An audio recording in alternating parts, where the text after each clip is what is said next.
Baik, jadi probiotik ya, atau mungkin bakteri-bakteri baik tadi. Nah, sekarang kita akan lihat apa saja yang kira-kira eh, baik ya, atau mungkin herbal ya, atau mungkin tumbuhan apa saja yang kita bisa ambil ya untuk memperbaiki kualitas apa tuh namanya reproduksi katakanlah wanita. Maka jawaban paling sederhana adalah produk perlebahan.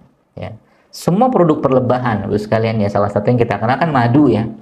eh, itu sangat baik bagi perempuan karena memang dalam madu sendiri atau produk perlebahan, dan lebah adalah hormon hewan yang sangat kuat dalam hal hormon gitu kan.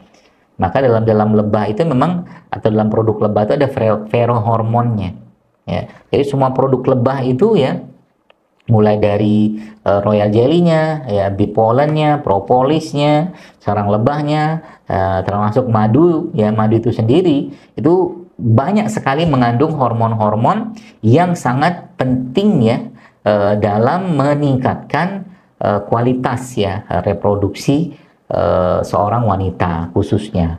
Ya. Maka jangan lepas minum makan kurma, minum madu ya, atau mungkin kalau bisa minum royal jelly atau bee pollen atau apa tuh namanya propolis seterusnya lah. Itu nutrisinya, pembangunnya. Ya. Tadi saya cerita tentang probiotiknya gitu kan. Nah, lalu ya ada satu bahan ya yang ada Allah ciptakan itu, yang salah satu fungsi atau perannya adalah untuk mengembalikan keseimbangan hormon dalam tubuh manusia, baik kita laki-laki atau perempuan. Ya, jadi ada progesteron, ada testosteron, atau ada estrogen atau testosteron gitu. Karena keseimbangan tadi itu ternyata jamaah sekalian itu bisa diperbaiki dengan salah satu herbal terbaik yang Nabi SAW pernah sampaikan kepada kita semua, itu habatus sauda. Jadi habatus sauda itu salah satu apa ya, nutrisi terbaik ya, atau herbal yang sangat powerful untuk memperbaiki keseimbangan hormon. Karena zaman sekarang itu kita lihat laki-laki kecenderungannya testosteronnya tidak banyak ya, atau mungkin testosteronnya kurang. Perempuan estrogennya kurang ya. Jadi nggak seimbang bahasanya itu kalau saya lihat, dan itu ternyata bisa dibuktikan ya secara hipotesis saya. Salah satunya itu adalah betapa banyak sekali anak-anak perempuan zaman sekarang yang menstruasi itu cepat sekali. Itu kan nanti terjadi penuaan di sana, percepatan ya, premature aging, mungkin bukan penuaan, premature aging. Jadi lebih matang sebelum waktunya kan gitu kan. Nah, itu salah satunya karena proses oksidasi. Orang tuanya kalau kayak begitu, saya sangat yakin ya. Saya sangat yakin dan menduga itu ya anak-anaknya dibiarkan loss dalam bidang makanan, anak-anaknya jarang diberikan produk-produk perlebahan dan seterusnya ya. Dan itu harus dibangun ibu-ibu sekalian ya, harus dibangun kebiasaan hidup sehat tadi dalam diri anak-anak melalui contoh, yaitu Anda ya, kita sebagai orang tuanya ya.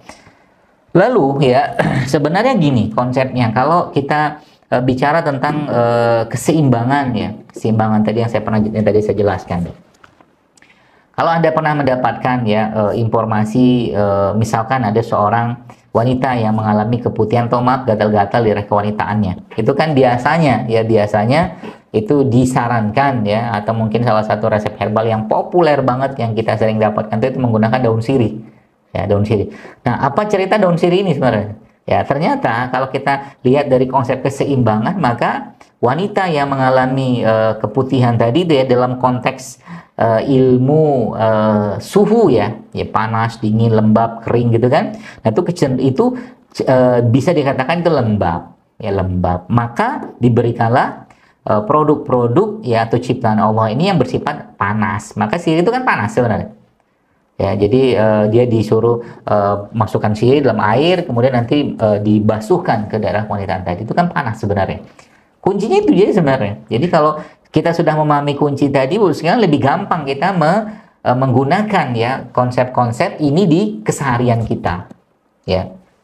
Contoh lagi, misalkan kita bicara tentang ini kalau pakai konsep misalkan sel kanker gitu kan. Sel kanker itu kan kalau kita lihat kan ya, sel itu kan dia berbentuk atau bentuknya itu kan teratur ya. Tapi ketika dia sudah mulai berubah menjadi tidak teratur ya, kita sebut dengan sel tumor atau kanker. Pertumbuhannya itu suka-suka dia saja. Maka kalau menggunakan ilmu apa tuh?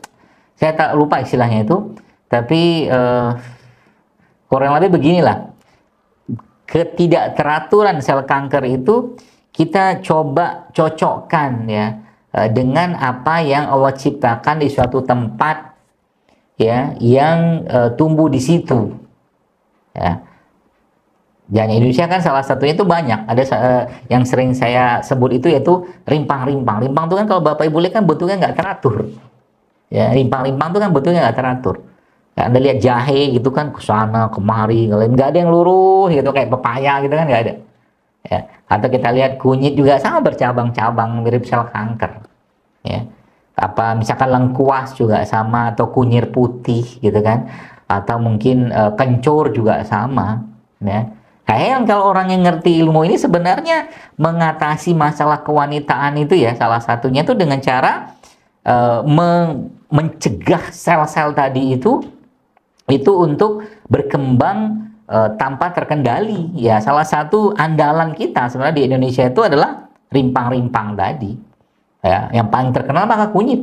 Jadi kalau Anda baca dalam penelitian atau mungkin riset-riset ilmiahnya sebenarnya jahe, mungkin kunyit, temulawak atau mungkin kunyit putih atau kunir putih gitu kan atau lengkuas itu semuanya Bapak Ibu sekalian ya itu punya anti kanker sebenarnya, punya anti kanker dalam situ. Dan menariknya herbal itu ketika Anda minum herbal dengan niatan untuk misalkan orang minum kunyit, supaya saya terhindar, misalkan ikhtiarnya untuk jangan sampai terkena kanker gitu kan. Dia bukan cuma dapat hilang atau misalkan pemicu kanker tuh di sama kunyit itu dihilangkan, tidak.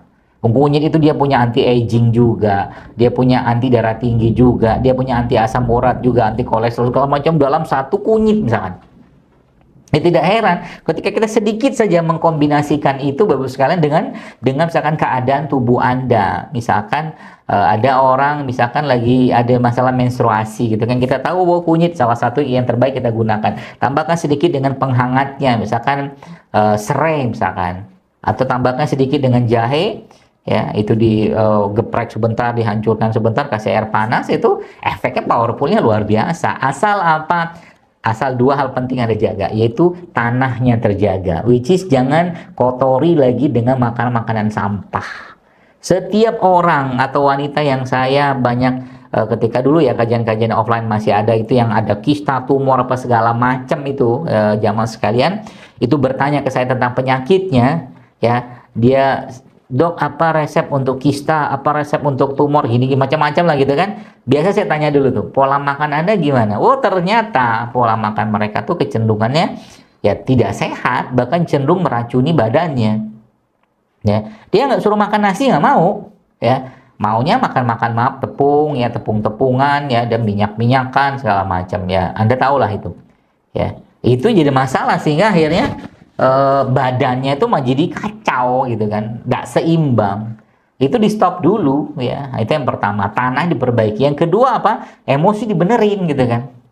Tidak akan banyak manfaat herbal tadi. Mau kata minum kunyit juga seabrek-abrek katakanlah, tapi kalau seandainya dia tidak menjaga emosinya, nggak bakal banyak manfaat.